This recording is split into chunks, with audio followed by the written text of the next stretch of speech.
Aloha Mavericks from all around the world. My name's Mike Kelly and I'm super excited to bring you yet another episode of Unmapped, a podcast exploring the world through the eyes of remarkable humans on extraordinary journeys. I hang out with pioneers, adventurers and trailblazers from around the planet, hearing their stories and unlocking the lessons learned from a life on and off the beaten path. And just a little bit of housekeeping, if you're enjoying the show, please consider sharing it with your friends, following and reviewing us wherever you listen to it, and check us out on Instagram at UnmappedPod. It would mean the absolute world, and I guess you get to come and hang out, which could be fun. All right, let's get into the show. On this episode of Unmapped, we're speaking with Devin Mancuso and Jack Baldwin.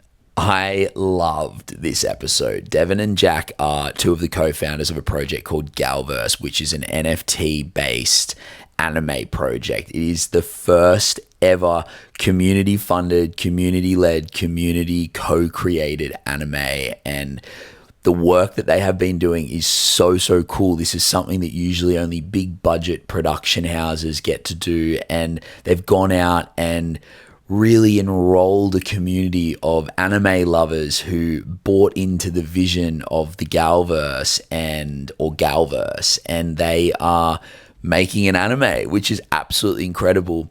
They are deep degens into the Web3 space and bring a wealth of knowledge about NFTs and Web3 and crypto, and being able to talk to them about both some of the challenges that crypto's had over the last couple of years, the NFTs have had over the last couple of years, plus some ways of creating a brighter future for those things was so cool. And just what an amazing ability to be able to chat to some people who have really had one of the more successful NFT drops worldwide. It was such an incredible, they sold out in 5 hours. It was such an amazing exposition of what's possible when you really are passionate about a project. And as someone who loves the ethos of Web3, loves the ethos of NFTs and creating community around NFTs, and also loves anime, I absolutely adored having this conversation. Yes, I just said the word adored. It was an epic chat. Absolutely loved it. Met these boys at South Start last year, and would also just love to give a shout out to South Start, massive supporters of the podcast Unmapped. And yeah, without any further ado, I give you this amazing and wide-ranging conversation deep into the Web3 space with Jack Baldwin and Devin Mancuso. Enjoy.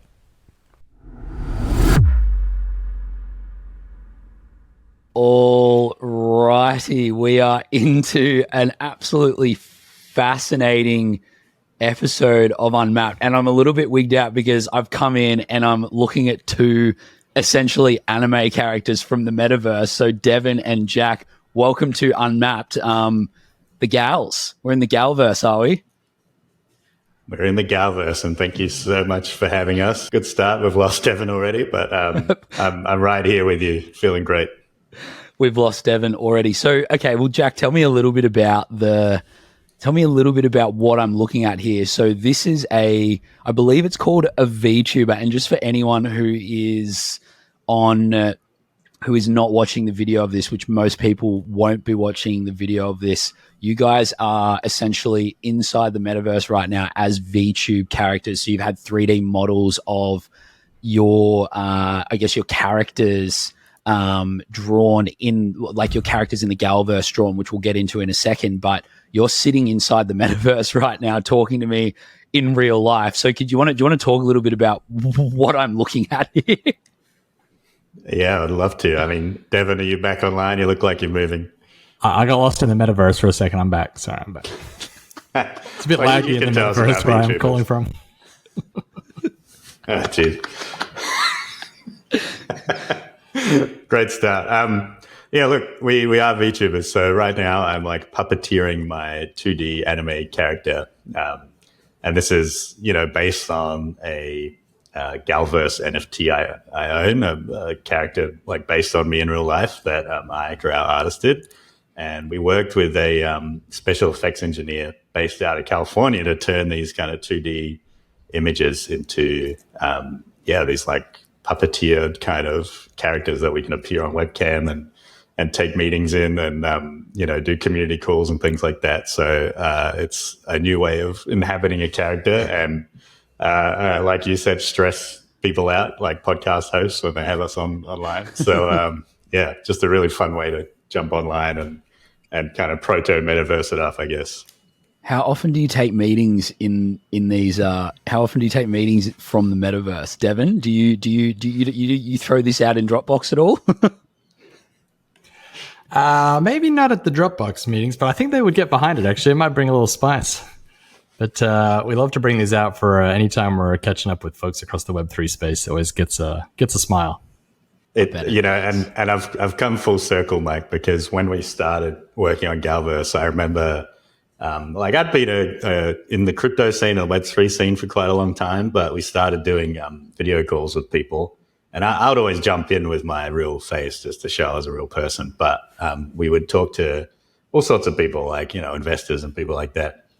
And some of them would jump online and their voice would be like this deep South American accent kind of or something. And the character on the screen would be like a 3D anime girl with a little cat on their head or something. And at the time I thought it was so strange, and then now here I am really doing the same thing exactly. So who am I to talk? But it's a different world for sure. That is so interesting. I mean, it totally is a different world. So what you're saying, that the investors themselves had their VTubers? Yeah, because, especially in Web3, there's a lot of anon people. And like Devin and I are doxed, as in, we're public and people know who we are and they know our faces and names. But a lot of people, like especially early kind of Bitcoin and Ethereum people, they don't like necessarily to show off their public persona. So you jump online to talk to them about this stuff, and you would be faced with a very strange situation, which feels totally normal now. But I think it's the disconnect between the voice and the character sometimes that throws people off. Yeah, for sure. I mean, it's definitely. Going with the combo of a deep voice and the Galverse is definitely interesting. So what? And I think like it'll be good to give a little bit of a primer for the Web3 space and NFTs. This idea of doxing is something that is really kind of common for people who are deep into the Web3 space, but for a lot of people, doxing probably doesn't even make sense. So for everyone at home, doxing is when you have an alias online and you have kind of like gone online on some form of record to prove that you're who you are in the real world, so people can link and connect your kind of online avatar or name to the real person that you are. When were you undoxed for a long time, and why did you choose to undox yourself? Actually, like from the start of the project, we were all doxed. We kind of revealed who we were, and I think for us that was because, apart from me being the least important member of the Galverse team, like Devin and Emmy and I all had a bit of a profile already, and we wanted to prove that we're trustworthy and we'd done exciting things before Galverse and all of that. But I would have just been Jack for Galverse. I was active on Twitter and everything with my real name. But when I got really deep into kind of Web3 culture, that was the time when it was very like spammy and grindy, right? If you wanted to get into projects, you had to retweet these things, and, people made you jump through all sorts of hoops. And I was like, I don't want to do that under my real name. I'm just going to like annoy all my followers. So I started a new account with Ylolo as my username, which I'd used for other stuff. And I started kind of turning into my crypto degen persona there. And I gained a bit of a following. And then before I knew it, Galverse kicked off, and I deleted my old my real name account, and I was just Ylolo. So even though we doxed the day that Galverse kind of went live, I ended up with this silly username that makes my life very hard when people try and pronounce it and bring me in to see things. So yeah. Right. So it was never a massive, and by the way, guys, we have lost Devin for a little bit. So it's just Jack. Oh, here he comes. He's coming back in now. He's coming back. He's shaking his head. She's shaking it. It's not easy out there in the metaverse. Oh boy.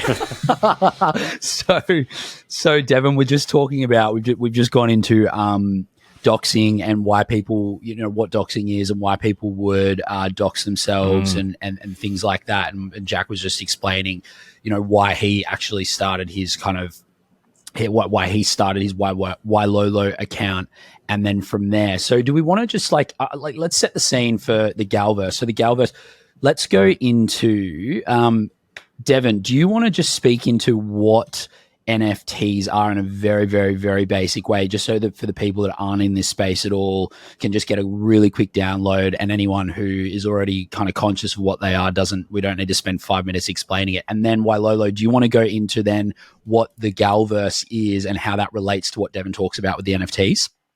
Kick us off, Devin, if you're online. Yes, well, I mean, we've gone back and forth on many times that we've spoken publicly or even in the communities about, the kind of what is an NFT. And we're often trying to work on the perfect anecdote or explanation of this to really make it clear and crisp, because a lot of the time, even we sit through explanations sometimes that still I leave a little bit more confused than the way I came in. But, I think a lot of people, when they hear about NFTs, what they maybe now in 2023, what comes to mind is like, oh, it's like an image you can buy, or it's a video you can buy. It's a, there was often the comparison between, well, can't I just download that image? Like, why would I need to buy it? So often I think what's been interesting over the last 2 years is like this idea of an NFT has become very much tied to like the content underneath it, right? The piece of media. And I mean, look, it's not incorrect to talk about tokenized content. We often talk about tokenized assets or something that becomes what's called a token and then is registered upon a blockchain. So like, it's not totally incorrect, but I think the way we've often tried to talk to people about it is think about an NFT almost as like a certificate of authenticity. So, when you buy sporting memorabilia today, you might buy like a signed rookie Michael Jordan basketball card. And that might be really valuable to you. And sometimes it will come with like a certificate of authenticity, so a COA. And that certificate is meant to be kind of like a verifiable proof of authenticity that this card is real and has been signed by Michael Jordan. And that's been verified by some authority, right? But in that example, there's a lot of concerns there. Was the certificate actually a forgery? Like, who actually certified this? What centralized authority was responsible for this? So even if you do purchase that, trading card and you have that certificate, there's still some questions there around truly how authentic it is.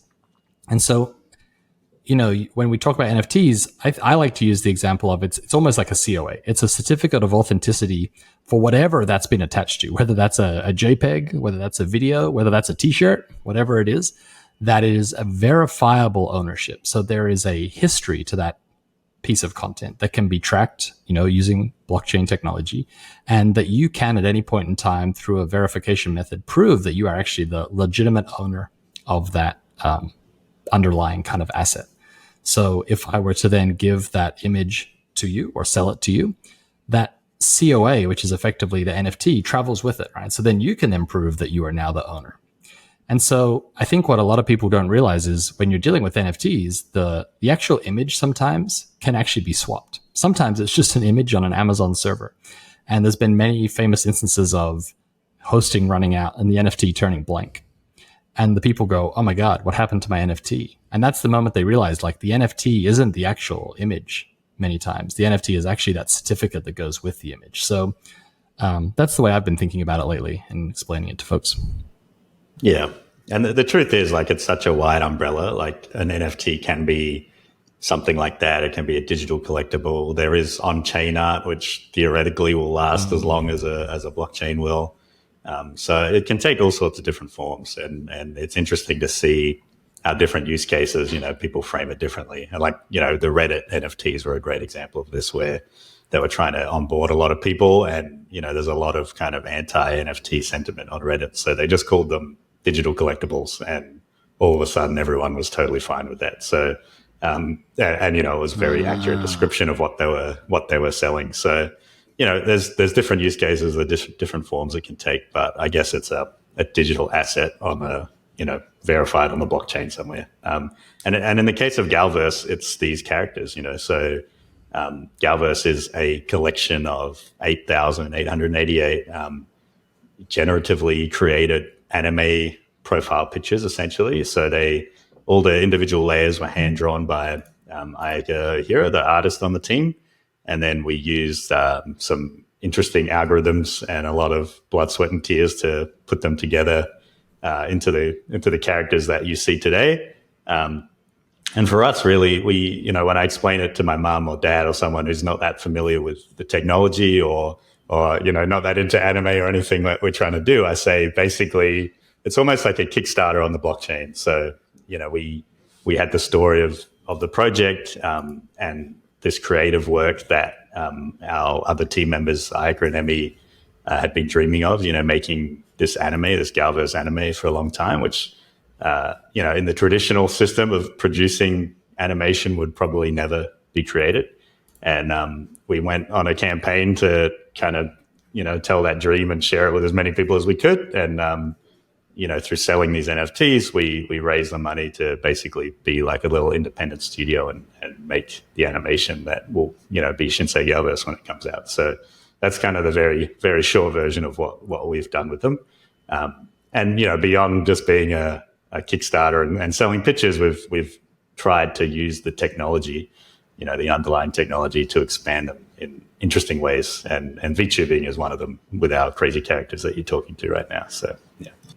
That is so cool. So I think a lot of this will make sense to anyone who is familiar with the NFT space, just to give some clarity to people at home. So essentially what these guys, what Devin and Jack are trying to do is they've created a collection of characters which have been designed and then turned into NFTs. So like Devin was saying, an NFT is not necessarily the picture of the anime character, but it is the underlying certificate that you are the authentic owner of this specific character, and therefore someone can't just copy the JPEG of the image and then try and say that they own that character. So it becomes a way to authenticate your participation in a community. It becomes a way of kind of authenticating something that could be of value. So if these guys, in 10 years time have like done a smash hit sort of anime, and then the NFTs that are kind of the origin NFTs will be almost like art, like your value of that NFT will go up because people would be in demand of wanting that origin piece of this anime that they love in 10 years time or something like that. So if you think of it like they've used the creation of these NFTs to generate goodwill within a specific community of people who are really kind of enjoying the vision and the mission of what they want to achieve, which is to essentially be like one of the first community-led animes that like kind of makes it onto ideally television in the future. I mean, I don't know how big your vision goes, guys, but I'm assuming it's to that. And by selling these NFTs as these authentic NFTs and bringing the community in, they've been able to raise the money to essentially start an independent studio, which is like fucking pretty cool, right? Like, I mean, would you guys say that's a pretty good sort of like just synopsis of the value that the NFTs can provide and how Galverse have sort of been able to leverage that so far?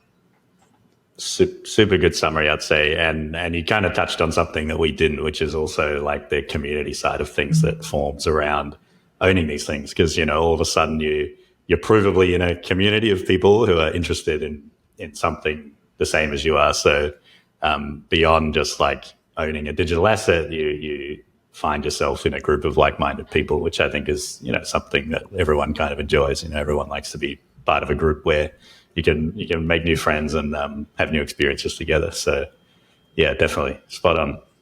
Well, just to add to that, I think that's an important part of NFT communities, and that we don't talk about as much, and I think won't necessarily come to fruition for a couple of years. But because all of these assets, as we mentioned, are tracked, on the blockchain and show up in the history of your wallet, so to speak. If one of these NFT projects becomes, say, like a big media IP sensation in decades to come, there will be some, kind of status or bragging rights by kind of being able to demonstrate that you were an early supporter, much like today when you have bands that have a breakout, right? I mean, they were local bands. People used to attend the shows. They knew the band members. They got to chat to the band back then. But now the band is a superstar. They're playing big stadium shows. those early super fans still like to kind of say like, oh yeah, I knew this band when they were just playing at the local pub kind of thing. And so I think we're going to see this kind of like desire to represent who were early supporters or early super fans of some of these IPs in the future, but that won't come to play out for a few more years yet. I think, Devin, as well, and I'll throw this straight back to you, there's also potential with the way that you can structure using, kind of broader Web3 technologies like a DAO, which is decentralized autonomous organization, which I'm sure we'll get into later, or a tokenized model for people to actually own a part of, like, for instance, the Galverse or of an anime or of a massive kind of IP media behemoth that comes out of this. I mean, when you can... you have the freedom to allow people to either be supporters and purchase the NFTs, or the NFTs themselves can reflect an ownership stake. Or, I mean, it depends how the regulation ends up going, right? But this is the whole beauty of the Web3 space. It's democratizing the ability for people to own the things that they love and use on a daily basis. Totally. And I think, Galverse in some ways took a very simple approach to the ownership and IP rights aspect of this, because our number one concern and goal was obviously to launch the anime. And so we had to be a little conservative in how we approach, say, like the governance structure of the ownership of the IP and the underlying corporation. But certainly there's been some really incredible and radical projects where core ownership or stake in the underlying company and things like that have come along with the tokens. Was a little too complex on the tax front for us, so we steered clear of that a little bit. But there's definitely incredible experimentation happening, across the world in this space in respect to that. Yeah, 100%. Just to clarify, it was more me just speaking into the potential and the possibilities. I mean, I think there is and Jack, you can jump in on this if you want. There are some massive considerations around sort of like giving ownership of, or like kind of giving ownership of projects at the moment, because in 3 years' time, we just have no idea what the regulation is going to look like around this stuff. Yeah, it's a complex undertaking, and there are, like, DAOs take so many forms. I'm in a bunch of DAOs. Some of them are really good. Some of them are totally dysfunctional. Even the way we structured our our company as Galverse, like, we've taken some inspiration from that. And, I think the really positive aspects of that stuff are like the high transparency that comes with it. So we've taken a lot of that and rolled that into Galverse, and people can kind of keep track of the business and all sorts of things if they want, which, it turns out only a very small percentage of people actually do want to do that. But it's nice to have anyway, and it keeps people honest, which is, I think, a good thing, positive thing for the space. Yeah, for sure. Before we go, I mean, if we end up sinking into DAOs here, we're never going to get out. So let's pull out of that. I'm curious with the Galverse. Whose idea was it, or what was the origin story between, like, was this you guys that came up with this and then went over and like kind of looked for the artists, or how did the Galverse come to be? Whose idea was it, and why anime? Dev, you with us? That's a very Devin question, but I can speak to it if he's gone again. I think we've lost him again. Off we go. I'll do my best. I was the last member of the team to join, so I'll start with that. But actually, it goes back to 2021, and Devin was a holder of a project called Zombie Zoo, which was a pixel art NFT project by an 8-year-old in Tokyo. And this was kind of like an overnight hit where a DAO called FWB, which we're all members of, yes, it stands for Friends with Benefits, but no, it's just, it's art and culture rather than anything too suspect. But FWB DAO like found this kid's project. He was just minting a handful of artworks every week, and it's like pixel art. It started off as animals. He was kind of inspired by Pokemon to like turn animals into these zombies. And then he got bored with animals and he started turning everyday objects into zombies. So I have Zombie Moon. There's like zombie Wi-Fi. There's zombie stop sign. All sorts of wacky things like that. And it just got picked up, and every week people were racing in FWB to like mint these new artworks that would come out. And this 8-year-old kid had no idea what was going on. And that kid's mother was Emmy Casano, who's our team member these days. Wow. And at first, she didn't know what was going on either. So it turns out it was like a summer art project, like over the summer holidays for his school thing. And Emmy had like minted she was a musician and then does a whole bunch of other stuff, but she'd minted a music video like a year earlier and I think sold it for a little bit of money. And Zombie Zookeeper, who's the 8-year-old artist, said, if you can make NFTs and like make money of it, I want to do it and I want to buy Pokemon cards. So that was kind of his driving force behind the whole thing. And for ages they had no idea who was buying the artwork, and then she finally figured out it was FWB, all these people in this DAO kind of racing to buy this kid's art every week. And eventually that blew up. That whole project got huge, and people were paying tens of thousands of dollars for this 8-year-old kid's artwork. No way. On OpenSea, which is the big NFT marketplace. So all of a sudden he was on the news. Zombie Zookeeper was on the news. Emmy was kind of helping him out, helping him navigate that whole media scene. And Devin, as a holder, got in touch with Emmy and said, this was in a different age. This was like pretty, I don't want to say too early in the NFT scene, but like, the meta, like the shape of the scene was still kind of in flux. There was all sorts of different projects. All the smart contracts, like the code on the back end was almost always custom. So everything looked a bit different and people hadn't really figured out what worked. And I think Dev approached Emmy and said, your son's artwork is super cool. Like maybe we can take it to the next level rather than just like minting JPEGs. Like let's do something cool and techie. And Dev is back online. He can finish the story, but I'll just finish this section. She said, wow, like, because Dev's got a really great, work history. He's worked on a lot of cool things. Emmy said, oh, this guy's super legit. Like, it sounds great, but I got to ask my son. So she went back to the 8-year-old kid and said, do you want to do a project with this guy? He seems like a real smart guy. And Zombie Zookeeper turned around and said, no way, old man, get away from my project. It's my project. I'm an artist. Like, I don't want some wacky tech guy getting his hands all over my stuff and doing something I don't want to do. So that got shut down immediately. And instead, Emmy kind of turned around to Devin and said, look, you do sound like a smart guy. Maybe we can do something together. So it happened that one of her best friends was our artist, Aiga Ohira, who was she's a badass. She's like a classically trained animator. So she was taught by all these like masters of animation on how to do like hand drawn cell anime. And she had a career as like a music video animator, working with all these huge like hip hop acts in Japan actually. So cool. Yeah. So there's this whole story that'd been even like long before Devin had reached out. Emmy and Aika had been sitting on the phone to each other during the pandemic, like talking about wanting to make an anime together and dreaming up stories and characters and all sorts of things. And it was an awesome kind of like base to that story, but it would never. It's a kind of anime that would never get greenlit by a studio in so many ways because it's made by two people who, even though they had a lot of experience, Aiga's not worked in that traditional like studio system. Galverse, like the gal comes from Garu, which is like a sort of female fashion culture in Japan.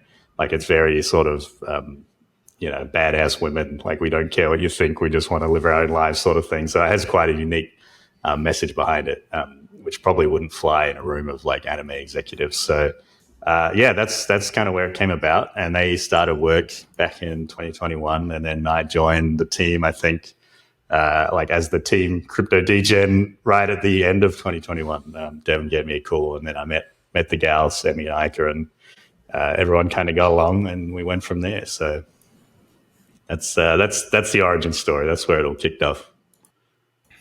Very nice. So essentially, and I think you're back, Devin. So the Galverse kicked off by you getting rejected by an 8-year-old. Yeah, it's not the best origin story, but it's memorable. And we met. I mean, we both hold his artworks, right? We're both fans, and we got to meet him last year for the first time. And we were both starstruck. We're like, oh my God, it's ZZK. Like, can we get an autograph? And he was just like, don't bother me, man. I'm playing with my Pokemon cards. I've got a stitch from laughing. Okay, he's a real badass kid. Where does the story go from there, Deb? Is there any more to the story or anything you want to add to the origin story of Galverse? I mean, I think the The only other bit I'd add to the end is I think there was a pretty surreal moment. Oh, I guess that was maybe 2 months later. Well, I don't know where you got up to there, why I missed the first bit, but I think there's an interesting moment of that people often forget is that none of us had actually met in person, even until after the mint. It wasn't until I think 2 months after the mint that we actually all got together in Tokyo. So I think looking back, the most surreal part about the origin story is just the sheer amount of trust in each other that was required there. What? Wait, so you didn't know? I thought you and Jack knew each other since you were kids. Oh, well, we knew each other. Yeah, we're the amorphous entity. So we're old pals, and Emmy and Emmy and I are old friends. But like it was quite strange that we'd worked together online. By that point, even for me, when we launched, it was about 6 months of work, all online together. And I think it was 7 months into the project from when I joined that we actually all got together in Tokyo for the first time. And it was just very strange. I remember kind of walking up to Emmy in the train station and being like, hi. Well, I see you every day, but it's still like such a funny moment to bump into people. That is so cool. Devin, if you're with us, I was just like, I'm curious, and this might be, you might kind of give Jack a layup here to move into this question as well, because I know part of this was his jam. Just in terms of like creating a successful project in the NFT space is not easy. And it sounds like one part of that I'm really curious to ask the question of, why do you think you guys as a team have worked so well together? And then fleshing that out more broadly, like what makes it, like, what percentage of NFT projects actually sell out their mint, do you think? And why do you think the ones that do and do it really well, like you guys sold out in a matter of, was it hours or days? I think it was one of the two, but it was quick. What's the, like, what do you think the secret sauce was for you guys, and just more broadly in the NFT space, when you see something go really well, what do you think it is that gives it that secret sauce? I mean, we sold out in about pretty close to 5 hours, which was unreal. Totally exceeded, our expectations. And a lot of the times afterwards, folks wanted to talk about the 5 hours. But I think what people forget to talk about is maybe the 5 months that came before that. It's certainly, did we lose them? While there are some projects that sometimes spring up feeling like they're overnight, and some are put together very quickly, some meme coins and things like that. The Galverse campaign, if you will, actually was many, many months kind of hard work and long hours. And so maybe Jack can tell us a little bit about the campaign that went on behind the launch in the months leading up to.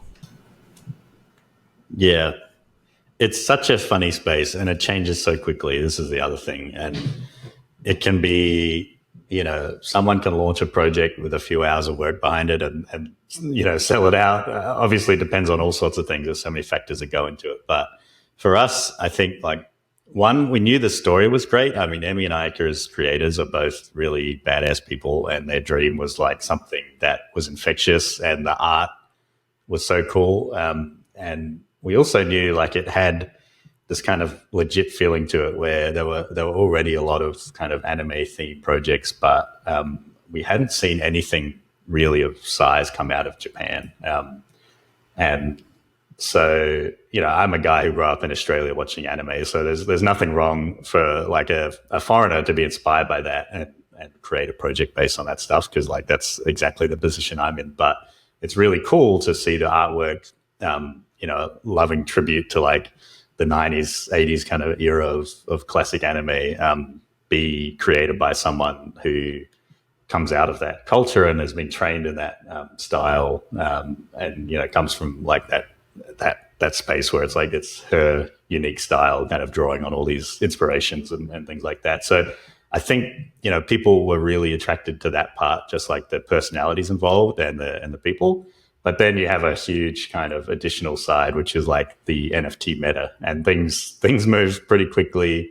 Like week to week, trends pop up. You got to be quite fast, and we weren't fast. I mean, that's the thing. We were not like chasing the meta. We were not trying to keep up with the trends necessarily, but you got to keep your finger on the pulse. And that was kind of part of my role, was like team degen. And basically that meant I'd spent and wasted way too much money on NFTs and different projects. And I kind of had seen what worked and what didn't. And and it's everything. It's the timing. It's how long you allow people to mint for. It's how many spots you give away to like jump into the project. It's price. If I didn't mention that, is obviously part of it.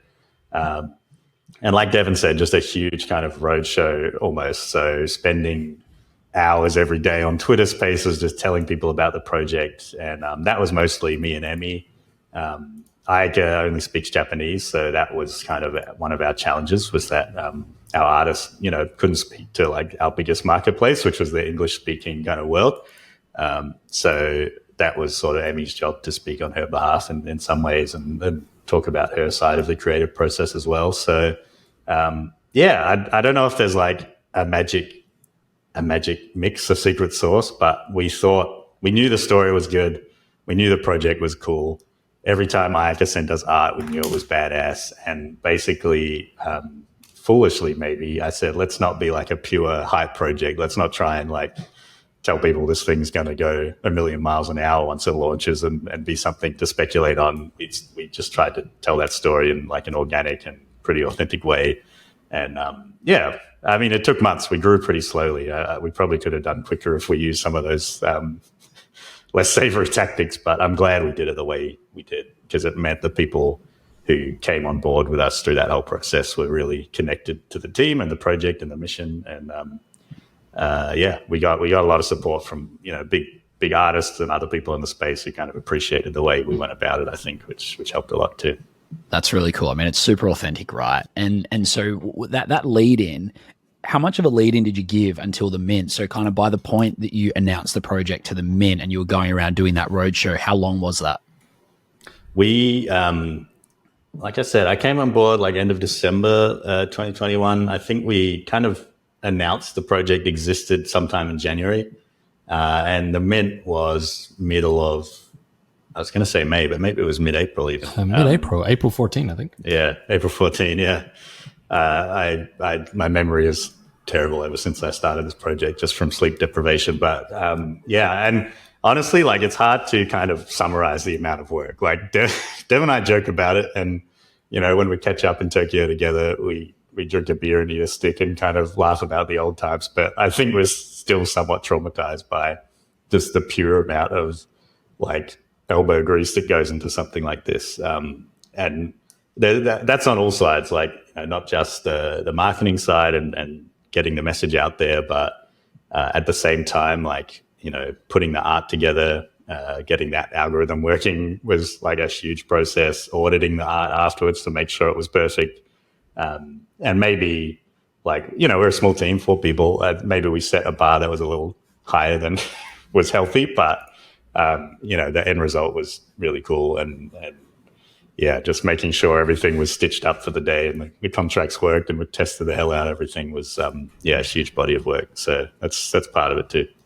Dev, how did it feel as, I guess, I'm imagining you kind of the originator of the project and started working on it before Jack did. How did it feel when you sold that last NFT? How did it feel when the mint sold out? I mean, I was quietly confident. But I didn't think it would happen that fast. I mean, it was a little bit of a relief, but it was also a little bit of like, oh my God, now we got to make an anime.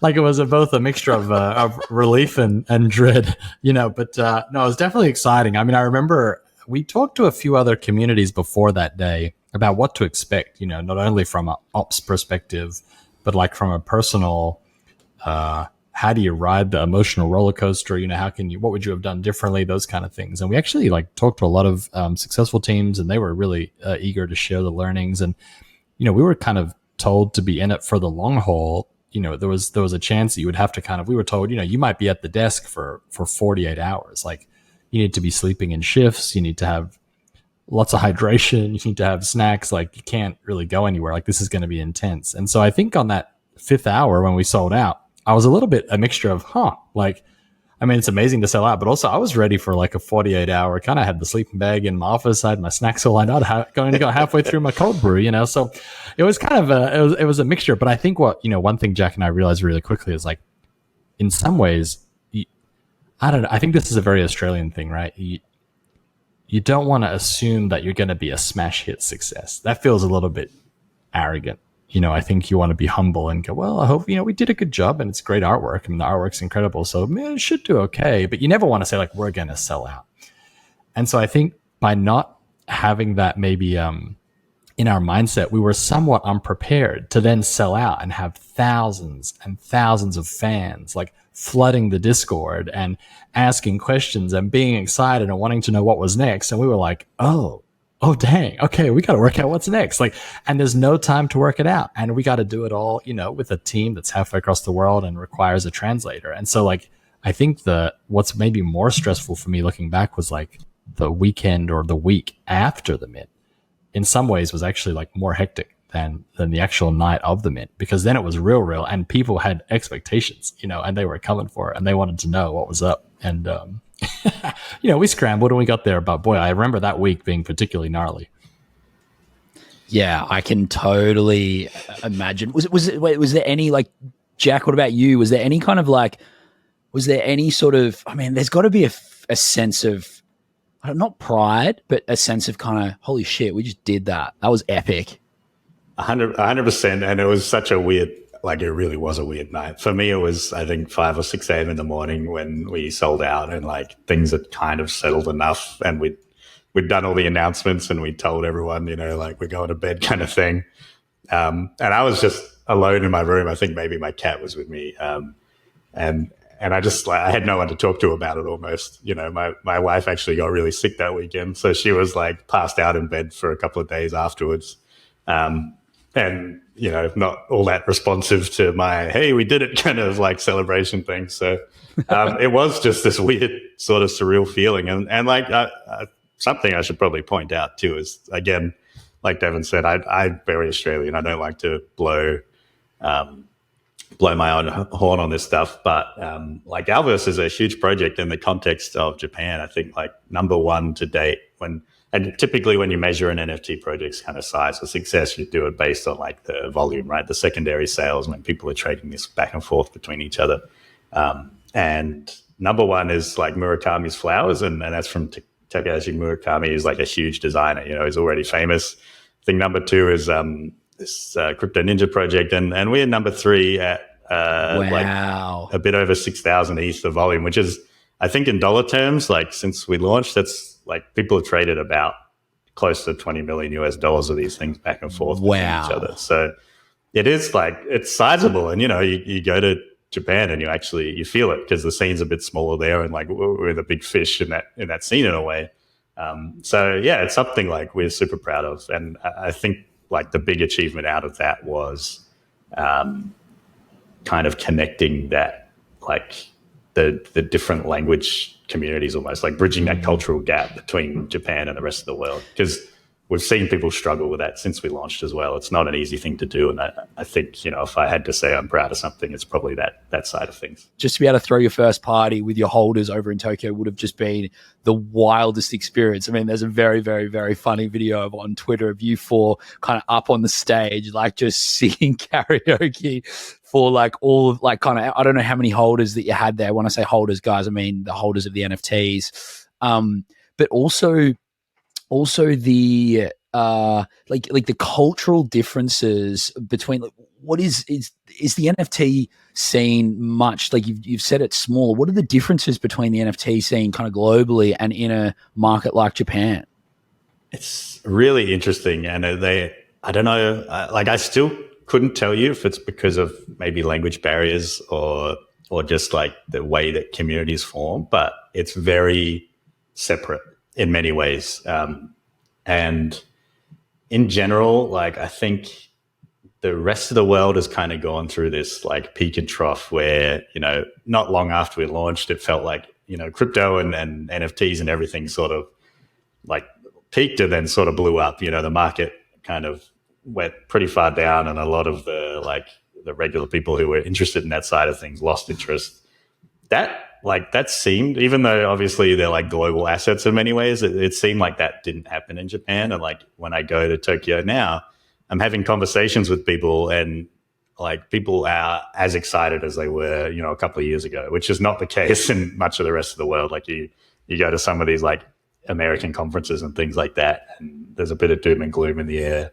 or, it feels like people have maybe moved on or lost interest in some of that Web3 side of things. But in Tokyo, it's alive and well, like in Japan, generally speaking. And I think like the formation, and maybe it's because of like the artistic culture as well, something we would often say, like the formation of these communities is quite different. Whereas it feels like a lot of big projects that came out of, say, the US or Europe, they maybe are a little speculative in nature. Like people, it's not just the artistic side, there's a lot of people hoping that the number go up and, they'll make money from it, things like that.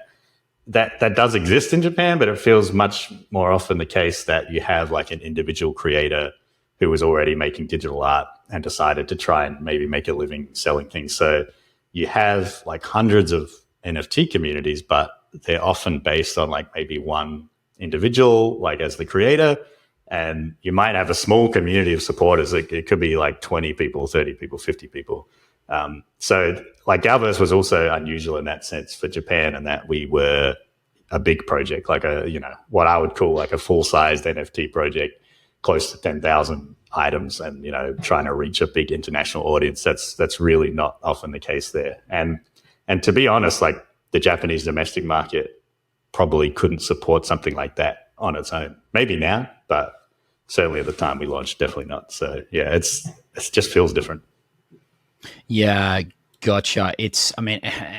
Just to your point about the fact that things feel really different on a global level right now, do you think there is still a market for really authentic NFT projects at the moment? Obviously, it's a totally different sort of environment to be trying to sell out a mint at the moment. Yeah, like, I haven't been super kind of conscious of the NFT space in the last probably 12 months. Have there been projects that have are really authentic and doing really cool things that have gotten up off the ground, or is it generally a really big struggle at the moment?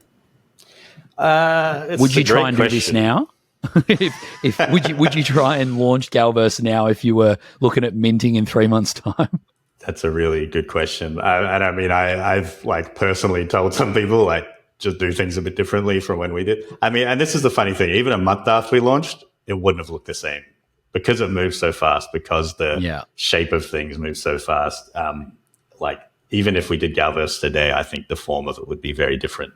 And you have these like waves of meta that roll through, and inevitably, like, yeah, there are definitely successful projects that are launching nowadays. Like I'm trying to think of one, but like there are projects that are still selling out and still doing interesting things. Some people kind of like the quieter market because there's less hype in the air. So some of the pressure comes off in a way to just like constantly deliver things, and you can maybe think about stuff in the longer term. But if you manage to launch in these conditions, it's a pretty good sign that you're onto something good. But like generally speaking, yes, there's less money flying around, less volume. That means it's harder to launch things.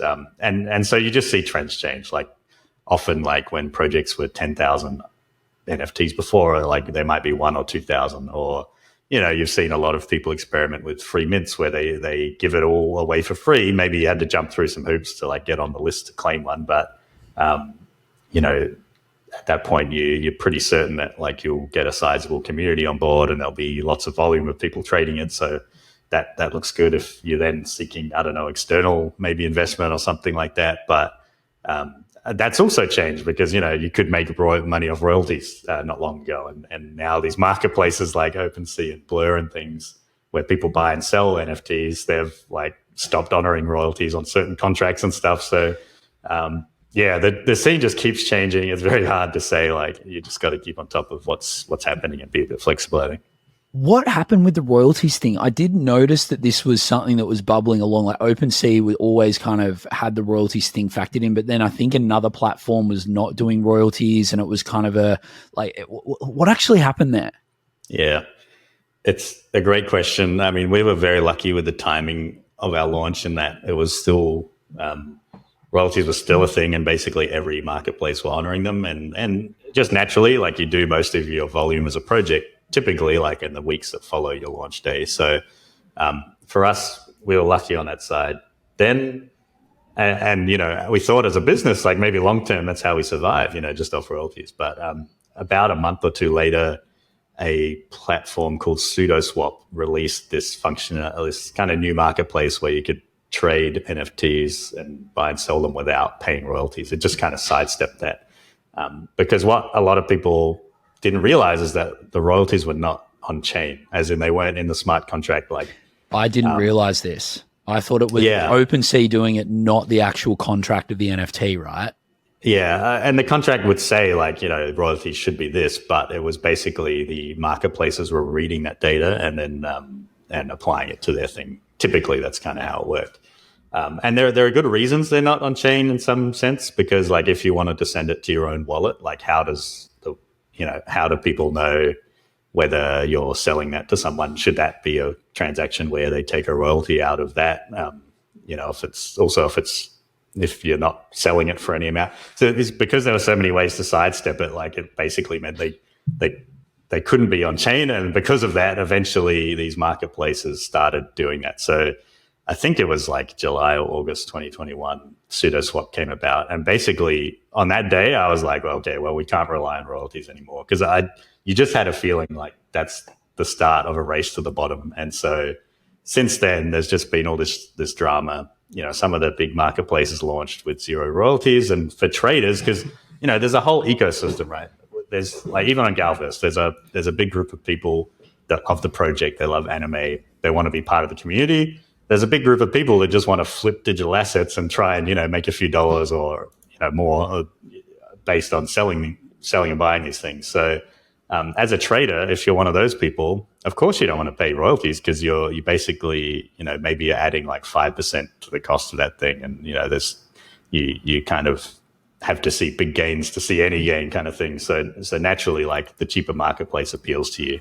And, I would say like my feeling is like those marketplaces have engaged in kind of net negative behavior where like they get a short-term benefit in that there's lots of volume on their platform and they make some more fees, but in the long term it really kind of burns some of the positive aspects of NFTs and what people like about them. Like it's such a PR own goal, whereas like you look at Ethereum and one example is when they did this merge and like they reduced the carbon emissions, right? Like the energy intensity of the network went down, and that was a great moment for like crypto and Web3, because all of a sudden all these arguments that it's environmentally unfriendly like are no longer true. That was a great positive for the space. And then a few months later, if you have royalties go to zero, and one of the great arguments in favor of NFTs was that artists could make a living off this in a way that they couldn't before. They could. It's kind of like self-publishing for artists, in the digital age. All of a sudden you can sell direct to collectors, and like even when those collectors trade it on, you can still make a living off it. And if your work becomes significant, then you can make a great living off it, whereas like that was never guaranteed before. So like killing that argument in favor of NFTs, I think was a real negative for the space, but it is what it is. Yeah, I mean I think it's so interesting when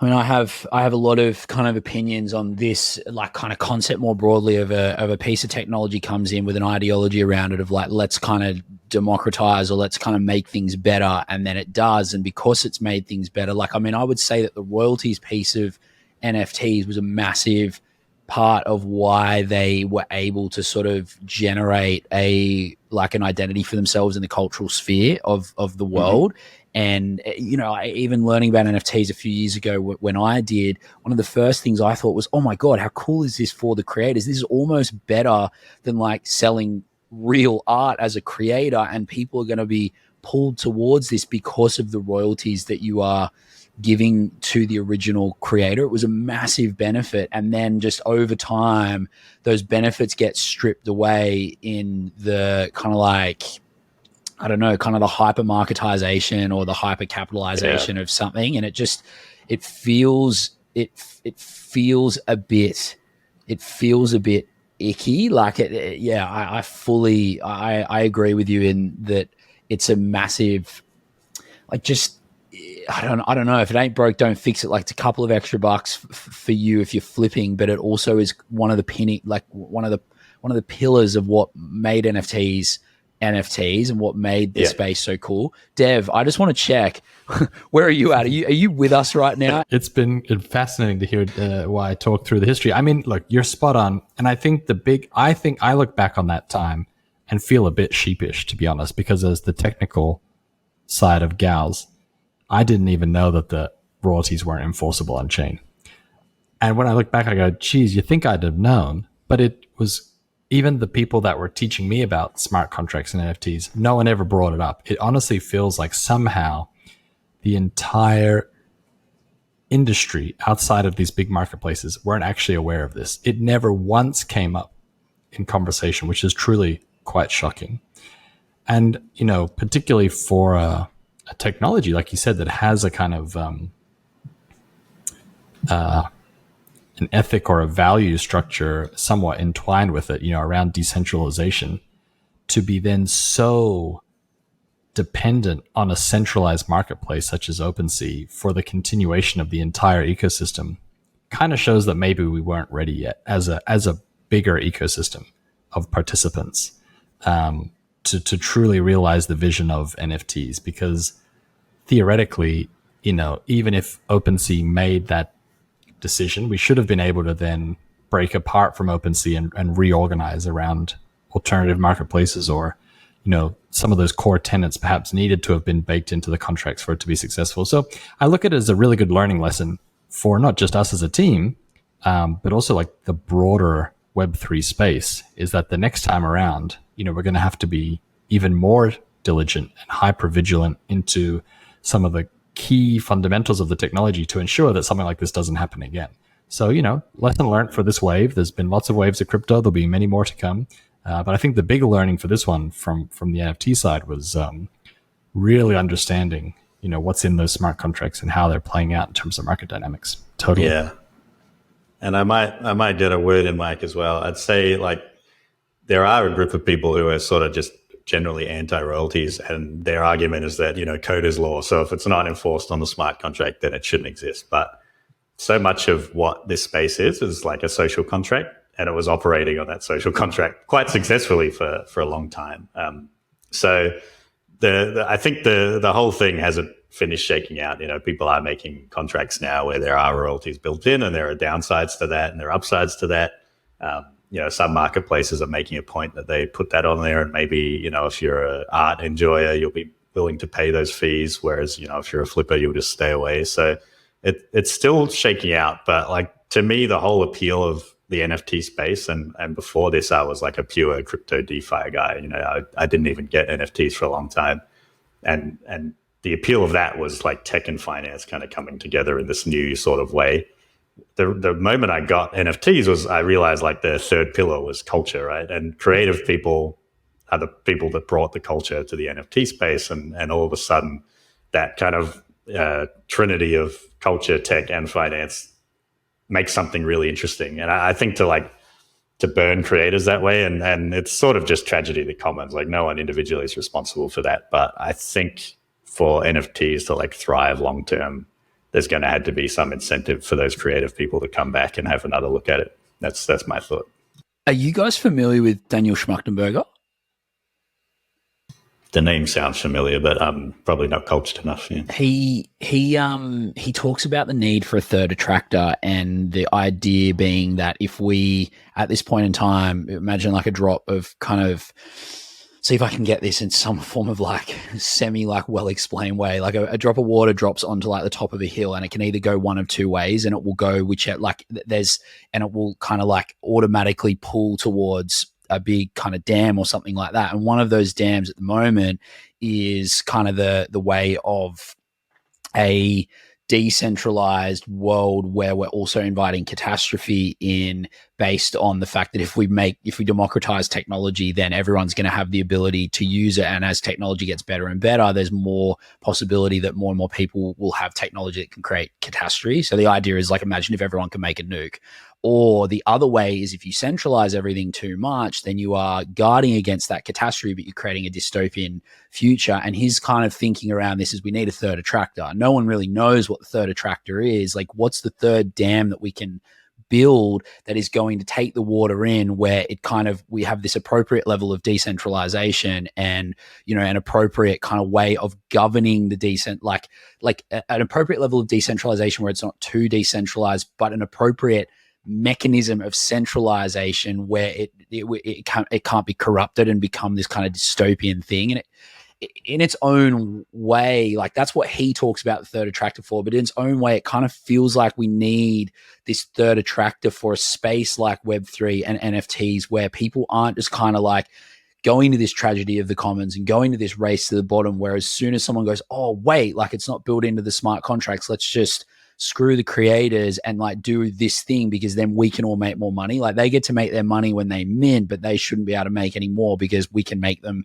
We don't need to allow them to make any more money. Whereas there's got to be this way where we can see the world, like there's got to be a way where we can go, okay, wait, like this is working. If it ain't broke, don't fix it. But like, it just seems like always the way, as soon as big money becomes involved, it's like, how do we create the most amount of that money coming to like our side of the fence? And it seems like the flippers and the people that want to make money out of NFTs are now, you know, kind of using, like, culture came in and created and helped create this energy around DeFi, but now the energy has flipped such that money is now kind of becoming like it's sucking in it's sucked in the culture, and now it's kind of chewing it up and spitting it out instead of going, wait, we're onto something that's working here, guys. Like imagine if that, like all the rug pulls kind of like, you know, never, which were always going to happen, right? But then also like this kind of royalty thing doesn't happen, and the NFT space just keeps gaining some form of legitimacy, like instead of own goaling itself, where everyone would be like, instead of, you know, a couple of people getting greedy and, you know, choosing to make that extra 5% in the short run, you could have like a much more vibrant sort of community in the long run that's going to grow every day, instead of now, like anyone who wasn't already in NFTs and was like understood it, they're like now kind of going, oh, fuck NFTs. Like that's a bit weird. Rug pulls, like I'm going to lose all my money. And also like everyone just seems a bit greedy. It's all about the money and not actually about the culture anymore. There was always going to be a rant coming at some point in this podcast from me. Yeah. I've just picked my moment. Jack, I mean, either of you guys, like, where do you sit on that, like, just ramble that I just put out? It's a great point. I mean, I think I agree with you, generally speaking. I will say, like, I meet some people on one side of the fence who are like very anti. They hate the degens and the flippers and all that sort of stuff. But like, I'm a bit more neutral on that side. I think like every project needs all kinds of people involved. Like for us, you know, if we only had diamond hand holders, there'd be no volume on Galverse. Like we would have made 100%. No royalties in the first place. So you do need the marketplaces as a place for people to access this stuff. You do need the people flipping and selling so you can find your like dedicated holders. It's a really complex interaction. And if I had to say, like, this may be the wrong thing to say as someone who works full-time on an NFT project, but like maybe it's a scorched earth kind of situation where NFTs as they exist now are not the one, like it's not the form that will bring that third attractor that massively onboards people. Maybe, you know, I don't think it's like a Reddit digital collectibles thing, but maybe it's something that looks like that on a bigger stage with like, you know, more clearly defined rules. It's hard to say. It's really hard to predict where the space goes. I've not really been able to pick anything myself. I'll throw to Devin a sec. Let me just like say, I'm definitely not just kind of hating on the flippers or anything like that. Like, I mean, I would even say that there's probably a massive portion of flippers who are kind of going, yeah, but like, I kind of like that the creators still get a little bit. Like there's probably a whole heap of people out there that kind of go, I get why the creators are getting a royalty and I want that to continue. I mean, I don't actually know, but Dev, where are you like kind of where are you kind of on this? I mean, yeah, it's tricky. I think Y touched on something really interesting before, which was that idea of there were, you know, this was the intersection of finance and art and culture and technology. And there were a lot of kind of like rules in place that were kind of governed by the technology, right? And some of the market, it was a big system. It was a big messy system with many different actors. And in some ways, the beauty of it was that there were the diamond hands and the flippers, and there were good actors and there were bad actors. Like any system, to pretend that these aren't all there is a bit foolish. So like, I think it was a lot of fun to embrace that this was such a chaotic wild, wild west, right? But I think in anything, and in particularly, if you've played a lot of online games or online kind of MMORPGs and things like that, there's rules that are enforced by the game, by the programming, by the administrators, but then there's also unwritten rules, unspoken rules that are enforced by the community and gameplay. A great example is if you're playing, thinking back to my youth playing Counter-Strike, campers. There's nothing in the rule that says you can't camp, spawn, and, clean up the other team. But you're going to get ridiculed for it. You're going to get called a dirty camper. There's all sorts of things, But so there was an unwritten rule that we just don't do that. It's just not as fun, And I think what's fascinating here is that the thing that really brought down the entire NFT space wasn't a lot of the financial dynamics or market movements. It was like the violation of the one unspoken rule, which was that, you need to respect these royalties, even though they're not technically enforceable. And I think the short-sightedness to bias for financial gain and growth and investors and VC and whatever drove those product decisions that OpenSea had to make in response to some of those other marketplaces, that was kind of a violation of that rule. And I think that's the most unfortunate thing for me. I think that, I think all the other aspects are just good, clean fun. That's all part of a system and market economy. But it was that I think was everybody was playing by a set of rules. And when they violated that, it was actually hard to come back from. And so, when Jack talks about burning it all down, I mean, I do wonder how the current wave of NFT projects come back from this. Because I think a lot of projects, we've been very fortunate, put it this way, we got a very small team, very small group of 4 core staff members and a handful of really incredible, amazing freelancers and contractors and folks from all over the planet who help us out with lots of different tasks. Some of our colleagues or peer teams in other communities have 20, 30, 40 person teams, and they staffed up because they were anticipating certain revenues from royalties and things like that. And they're burning through their runway a lot faster than Galverse. And so I do think that the unfortunate part here is that, if people want to but if people want to buy into a project that is going to create an anime, that takes a lot of time. For projects that we're going to create a AAA game, like that takes a lot of time. That doesn't happen in 1 year. So we needed these projects to be able to exist for 2, 3, 4 years to really demonstrate the power of what could be created using this technology. And I think the unfortunate part is that the royalty situation kind of kneecapped a lot of those projects, such that they will be very unlikely to deliver on what they promised, which will further this narrative of, oh, these were all rug pull projects, and look, they didn't deliver anything. And so that to me is an unfortunate kind of outcome of a lot of this as well. So Dev, let's take the idea of let's take this idea of a scorched earth situation here, where there'll be another wave of crypto. There always is. Every time everyone thinks crypto is dead, it's never dead. It's coming back. NFTs will come back, and every single time they come back, things are a lot more sophisticated, and people have kind of used that downtime to think about, okay, well, how do we go about this then, into the future? And it's almost that kind of rebirth that creates the next kind of like boom or cycle, which is what you were talking about before. What would you like to see? And Jack, you can jump in after Dev as well and answer this too. I just thought while we've got Dev, we'll make use of his brain. Where would you like to see the NFT space go? How can it evolve from here to give it more legitimacy and authenticity and sort of earn back trust with the wider public? Yeah, great question.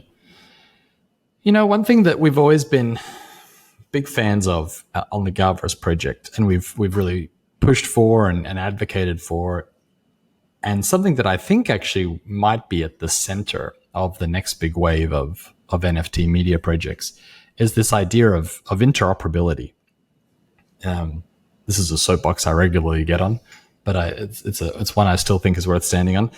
And that is this idea that, one of the most amazing things about the Ethereum blockchain or any kind of chain, ledger-based technology is that there is this sense of interoperability between the tokenized assets on that chain, meaning that because there are these smart contracts and these contracts can be executed, autonomously and programmatically, there's a lot of opportunities for really amazing interplay between projects. And, early on, people were using that for analytics. Oh, interesting.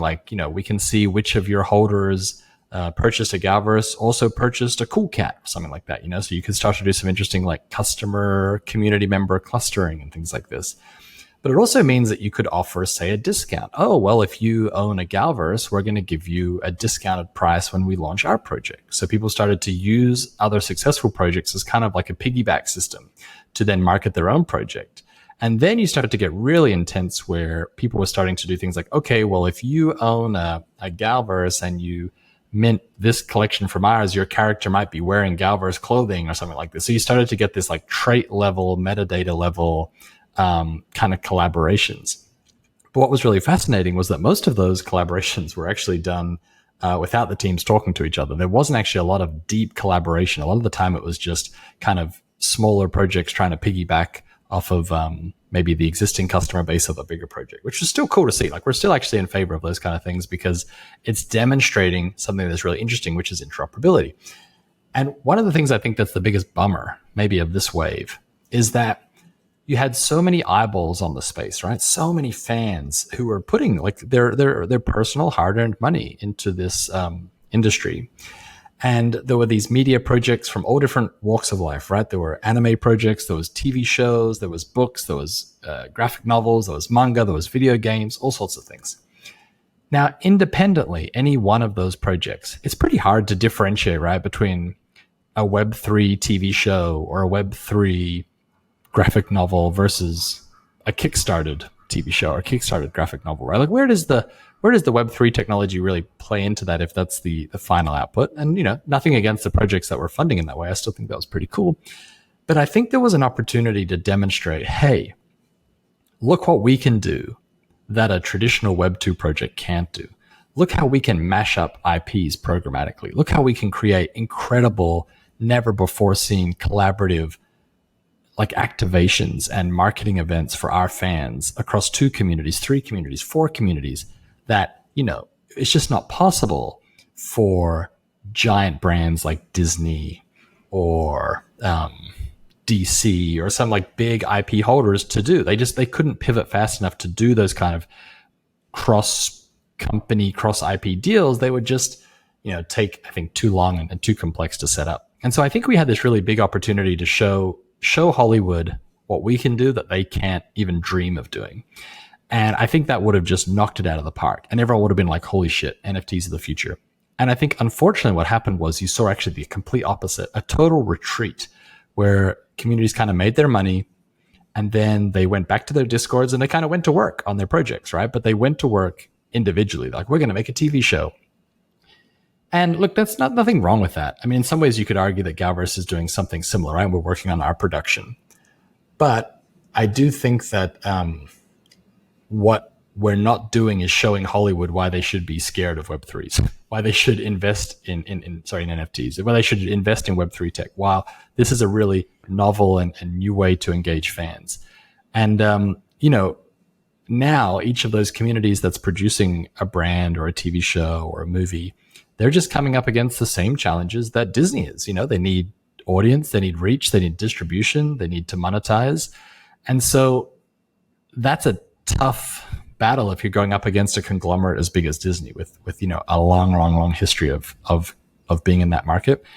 And so I just think there was a missed opportunity for the NFT communities to do something truly transcending the norm and something never before seen, because of this kind of individualized or very individual focus. I'm not quite explaining myself correctly, but there was a missed opportunity. And so what I'm hoping to see out of the gates in the next wave to end this long rant is a kind of collaboration by default mindset for communities, a interoperability first mindset. So straight from day one, they're thinking about, how can we write our smart contracts in such a way that they're easy to tap into for other communities? How can we provide examples almost like developer documentations. Engineers write API docs so that other engineers know how to engage with their API. Perhaps we should have been writing smart contract docs to help other smaller communities learn how to like copy components of our smart contract or engage with the Galverse brand in some way. So I think those are the things that I'm thinking about for the next wave, and how do we bring interoperability to the forefront and get other communities comfortable with collaborating with us and other communities earlier, probably.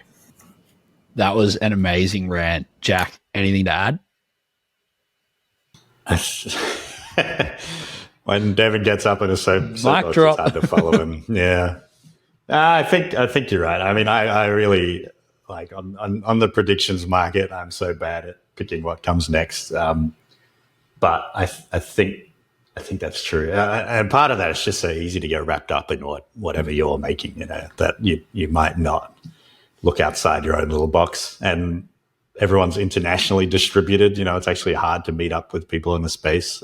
So that's why even some of these conferences, like people love to say how much they hate something like NFT NYC, but it's a great chance to meet other teams doing things that not many other people are working on. Like Web3 is a pretty small space.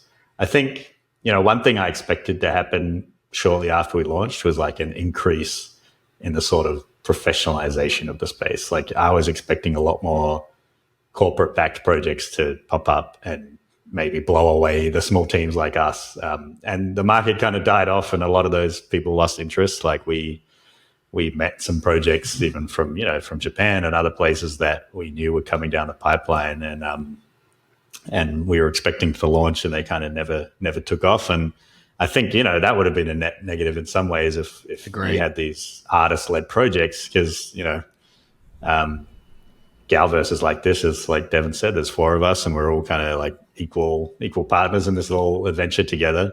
There are a lot of projects out there where, it's a company backing it and they hire artists and they, it's the usual artist production rate or something like, and as soon as, they can kick them out and get AI to do all the art for them, I'm sure they will. So like we've seen a delay in that happening. I think you will see adventures from more like typically commercial groups and big IPs and things into this space. But whether that connects with people is hard to say.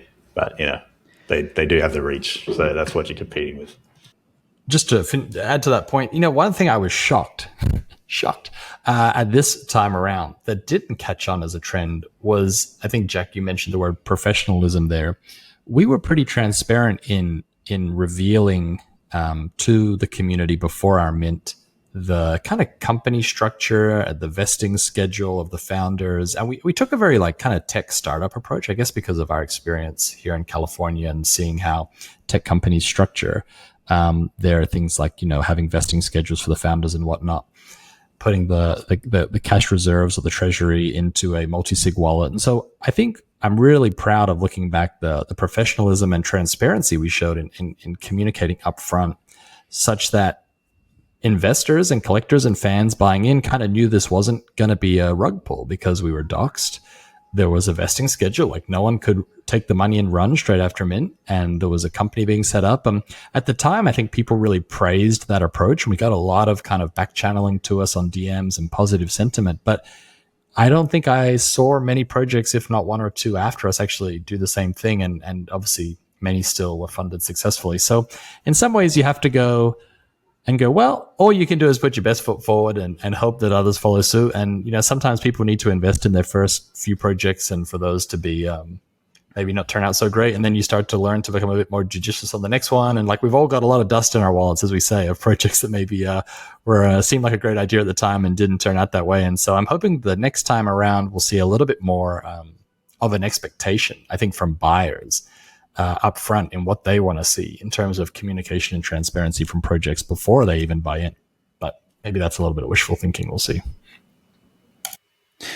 I don't think so. It's part of that social contract, right? Like it's how you take it's how the community itself decides to do the work and run the organizations that they are. And hopefully, like if people see that you guys succeed in the long run with how you've done it, it creates that impetus for people to sort of follow suit. And that's how you slowly get a better and better, I guess, organized space, which is a part of that conversation around the future. I mean, just to your point before, Devin, about interoperability, something that just came into my mind. I'm sure there's a lot of different ways that this could work from a technical perspective, and how it could be of benefit in so many ways that I just don't understand, because I don't really have a great, I guess, like, deep understanding of the tech stack that enables interoperability.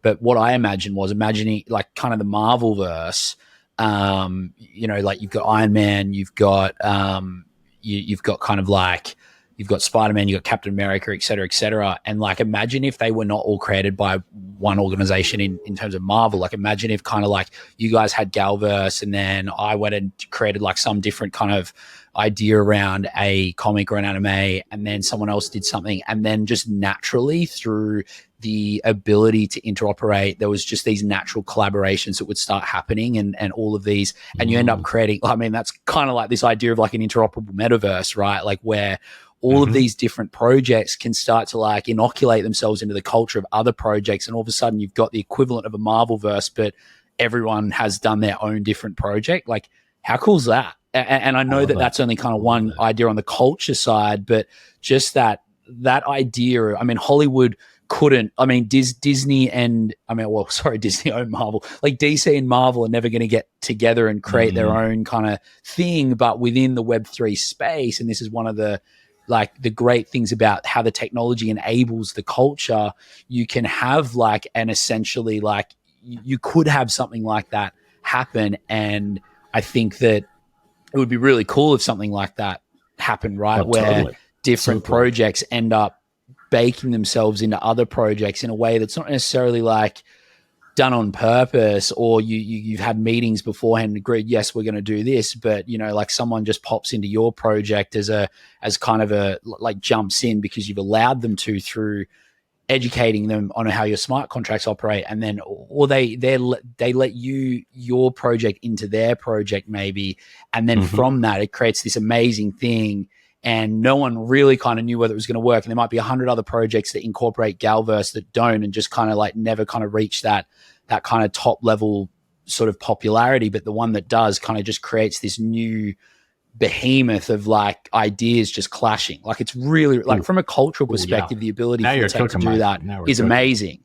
I love that. I mean, now, okay, my Wi-Fi's kicked in. Now I'm cooking with the idea as well. It's all having perfect timing. There's I don't want to misquote someone, but I feel bad that I'm not calling out who it is, but there was a great essay I read last year, basically talking about why you can't ignore the collab. And the theory was, and one thing that I think we love collabs, right? And the interesting thing is Japan is a big fan of the collaboration, the drop, two brands coming together. When I first went to Japan as a teenager, I remember seeing these billboards with like, one brand and then this X symbol and another brand. And I kind of had to look up what that meant. And that was like, oh, these two brands are intersecting and this is like a marketing moment. I mean, that was decades ago. And I would say that's only really started to hit the West in the last like 5 years that brands are starting to do that. And meanwhile, that's every day in Japan for decades. So they've been way ahead of this, two brands coming together, often unexpected brands coming together to produce these moments. And the theory basically goes like, when you're at a party, it's kind of easy to forget someone was there, right? Person A or person B. But whenever people gossip about a party afterwards, it's always about the intersection of people. Like, oh my God, did you see Devin talking to Wailolo at the party last night? Or did you see Mike arguing with Wailolo on the dance floor? It's always about the intersection between two people that is hard to ignore and that people talk about. It creates a moment, it creates gossip, it creates something. And so collaborations, the intersection, that interoperability, I think brands outside of Web3 are starting to understand that's how you now attract attention from audiences. There's so much noise, so much content, too many influencers, but collaborations are breaking through all of that noise to still have a lot of success. So, one thing to round out this whole point, and then I'll zip it, but one thing that's truly incredible, right, about just blockchain, like ledger technology, is that idea of like zero knowledge proofs, about trustless technology, like the ability to transact without trust, right? That's like key to this whole thing. And it's incredibly impressive. And you could argue that, in this infrastructure that NFTs is built upon is this ability to have collaborations without trust, right? Using smart contracts. But actually, it's not quite true, is it? Because at the moment, in order to do a collaboration between two NFT projects, it requires an incredible amount of trust between the people. And so even though the technology is trustless, the actual communication, the trusting that the other team is actually going to deliver, that they're going to do the work, that they're going to write the code, that they're going to make the art assets, that they're going to market it correctly on TikTok or Twitter or whatever, requires a huge amount of trust. And most of these teams are not docs, actually. Most of them are just an avatar in Discord. And many of them have never met another NFT team IRL in person because it's so secretive, sometimes sensitive because of the amount of money involved. And so I think what's really interesting there is, and maybe this is where the AI tools come in. I mean, we're seeing obviously there's a lot of challenges, right? With like AI tools being used to replace artists and things like this. But maybe there's a role here for AI to be the link to prop up the interoperability between projects. Like you said, exactly in your idea, Mike, like, wouldn't it be so cool for the Galverse characters to suddenly drop into the Cool Cats TV show? And like maybe the AI generative art tools could be the layer that could actually make that happen, regardless of whether the teams have even talked to each other about it or not. And so I'm really excited to think about, is AI the missing link to really unlock the full potential of interoperable media on chain? I would actually love to go deep with you guys on another interview at some point around AI and where that's going. If we start on that now, we'll end up doing a Lex Friedman podcast and we'll go for 3 hours. But Jack, you had a few points to add to that, and I reckon I've got one more question after that, and then we'll wrap up. Yeah, just I guess on the integration side, like you do see these kind of proto interoperability things happen, and I feel there's two ways it can happen within like NFTs and Web3. And like there is the technical side where it's purely sort of smart contract governed and all on the blockchain. There is also that creative and cultural side where things can happen. And like sometimes they work together, but sometimes they're separate. And like very early versions of that would just be what people call like honorary PFPs, like where a project is launching and they make a character in their style, like, you know, a PFP in the style of their project for maybe like a team member of another project. And this happens a lot. Like I've had honorary ones made of my character. So it's like my Galverse character appears in like another kind of IP almost. That's done without permission. Like usually they want me to, you know, if they were doing that for someone, they want them to post about it and spread the word. We've done some early versions, like just experiments. And one thing in like our Discord community, Devin came up with a really cool thing called the Cosmic ID cards, where it's sort of like we use a bot to generate these. It looks like a trading card, like a 90s style kind of trading card. And we do a bunch of stuff. We peer inside your blockchain wallet so we can see what NFTs you own from other collections. And for friendly collections or like things we like, Ike has done like a Galverse style sticker. So like if you own an NFT from that collection, we don't need that collection's permission. We can just all of a sudden attach a sticker to your little Cosmic ID and it almost works like an achievement card, you know, or something like that. And we do it with other stuff too. You know, if you contribute to the anime within Discord, like you'll get special stamps and all sorts of things. So there's that kind of technical integration. And then I think there are like, more creative and cultural ones. And because Web3 has had this sort of philosophy or like social contract of being much more open, and there's a lot of projects with IP that are like CC0, like Creative Commons, you know, anyone can take these characters or this artwork and do something with it. That also allows you to mess around. And some of those have been kind of failed experiments, but some things have taken off, you know, like Nouns is a good example of that. And I could see a world, I mean, I'm not saying it's happening, but where like we could come up with an IP collabo where, you know, in the Web3 space, like Galverse would put forward a proposal to the Nouns DAO, which is all like a decentralized kind of treasury owned by its members. Like we could say, let's do a Galverse Nouns crossover episode or something like that. And that could totally come to life. That's totally possible in this space. And that's not on a technical level. That's kind of like a cultural and creative side, which is interesting in itself. Yeah, I think that was what I was sort of leading to with the interoperability thing after Dev finished talking. That idea that there is that cultural idea of collaboration and of community within the Web3 space. And that's something that, it's funny, it's not actually just the technical side that a Hollywood can't or hasn't been able to yet replicate. It's the cultural, collaborative community fundamentals that underpin this space that is also a really big and quite a novel thing. I mean, I can't remember seeing that level of sort of thing being done, and then offering the ability to not even need permission to do those little things like stickers and stuff like that. That's what I was sort of getting to, in the sense of, if you have this interoperability, you can essentially kind of like create little collaborations with projects where you don't actually need permission. And so it just becomes this really kind of cool, free-flowing, kind of market or a river of people just kind of like linking through to projects that they like with their projects and stuff. It becomes this fascinating, like Cambrian explosion of just people kind of just doing really cool stuff and relating it to other people who they think are doing cool stuff too. That was kind of that was kind of like, I really like that idea that you can create there's a word for this that I'm not really like, I feel like I'm not getting the word properly, but it's like there's this just natural flow where I don't need to go to Galverse and say, hey, I just want to do this little sticker. Do you mind? It takes 4 months to do because we're busy on stuff. You're busy on stuff. It's just like, hey, this thing's cool. The tech enables it. Let's just give people who also hold a Galverse NFT a little sticker because we love the Galverse project. And then from there, that probably creates the impetus for more, for more meaningful collaborations, because you've shown in a meaningful way that you appreciate their project. And if they think the same, it's going to create kind of those like good vibes to work together in a meaningful way in the future. Just really, really cool.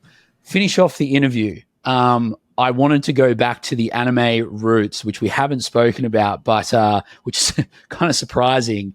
If we all had to pick, I am also I love anime. And if we all had to pick one anime that we just recommended to people who've never watched anime before, which would be a really great introduction to watching it, which would you guys pick? Shall I take that one first, Dev? Oh boy, I got to think for a minute here. All right, yeah, if you've got one top of mind, Jack, you go. I can start. Well, yeah, you start. I mean, for me, it's easy. It's Attack on Titan. I just think Attack on Titan has been an absolute masterpiece to watch. And I remember at South Start, Dev, you were saying that some of the reasons that it's good, like the storytelling, the build up and the foreshadowing, like One Piece apparently manages to do that over a 15-year period, which I haven't started yet. I thought One Piece might have been yours, but for me, it's Attack on Titan. I just think it's a different kind of story that a lot of people will be able to relate to. It doesn't kind of like, if people don't like anime, I think that there's a good chance they would still like Attack on Titan. It doesn't really have that. It doesn't have that kind of shonen feel to it. So I would definitely be, mine is 100% Attack on Titan. Like if I just think everyone should watch that show. It's incredible.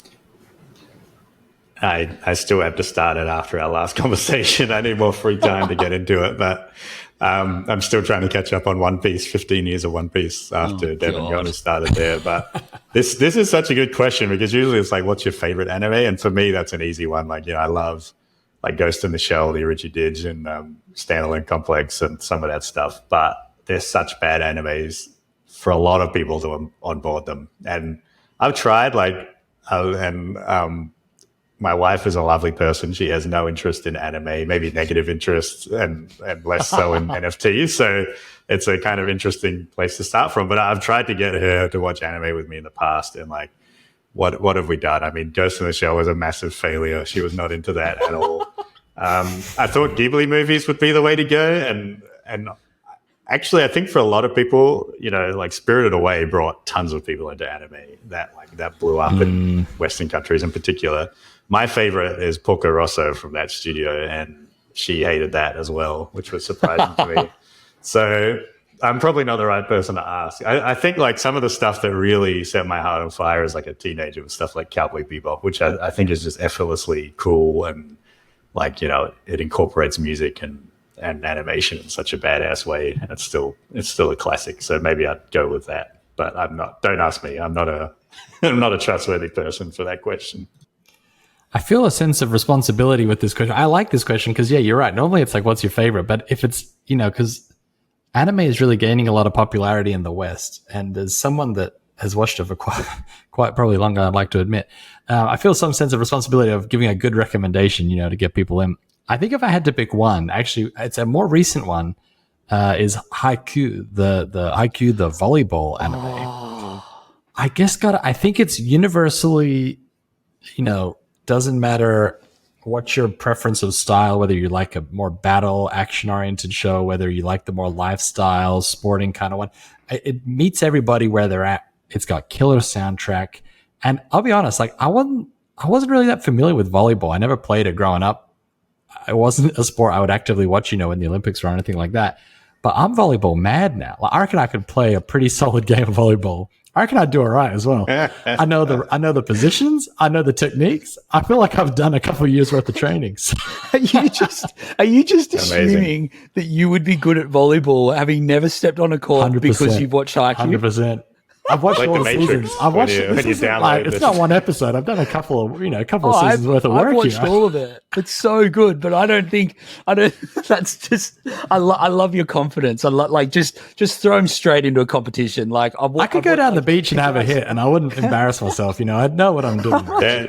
Devin, I just finished Succession, so get me in the boardroom, man. Let's make something happen. There you go. That's the attitude.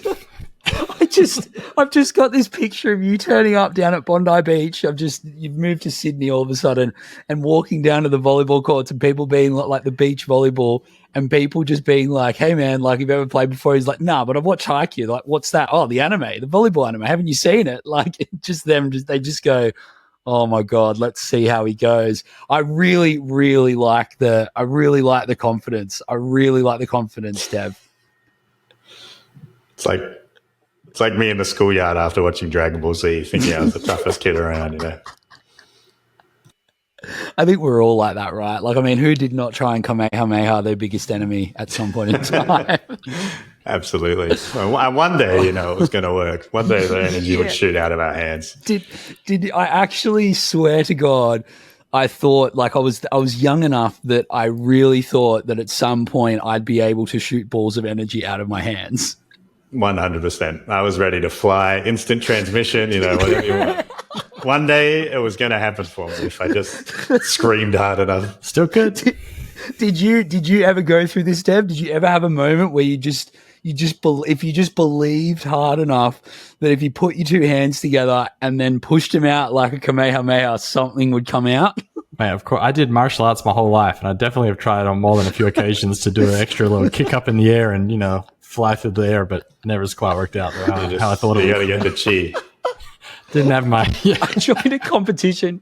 There was a Kamehameha competition when I was young. That's actually an illegal move. Would have been 7 or 8, and I joined it. Oh, man. Incredible. Okay. I think this is the perfect way to end this interview. Jack and Dev. Oh, just let me get myself set. Jack and Dev, it has been an absolute pleasure to have you on the show. This has been an amazing conversation. I've really, really enjoyed it. It's been good to chat with a couple of NFT and Web3 degens. It's been a while since I've been able to have a chat like this, and I'm really honored that you've decided to jump on the show. I wish you guys all the best with Galverse. I can't wait to watch it as an anime lover myself, and just truly doing something really unique and new in the world. And I think that's really, really cool. And that's what Unmapped is all about. It's about the people that are kind of drawing the new edges of the map into existence. And I think that you two are two people that are definitely doing that and just have so many fascinating kind of conceptual ideas around the Web3 space and where it could go. So it's been a really interesting conversation for me. So thank you so much for taking the time.